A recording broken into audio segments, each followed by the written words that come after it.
Flutter and Key widget. If the runtime type and key properties of the two widgets or operator are respectively, then the new widget replaces the old widget by updating the underlying element.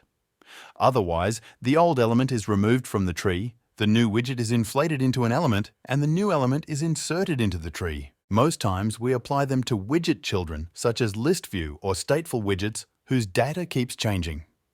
Keys are mainly used to maintain state, so if your widget's children are all stateless, no key is needed. Keys are not needed in a stateless widget, but would be needed in a stateful widget. Types of keys: Valuekey, Objectkey, Uniquekey, Globalkey. Valuekey, commonly used in a list of children where the value of each child is unique and constant. Objectkey, same as the Valuekey, with the only difference being that it takes in a class object that holds data. Uniquekey. In the situation where the children do not have unique values or don't have a value at all, the unique key is used to identify each child. Globalkey.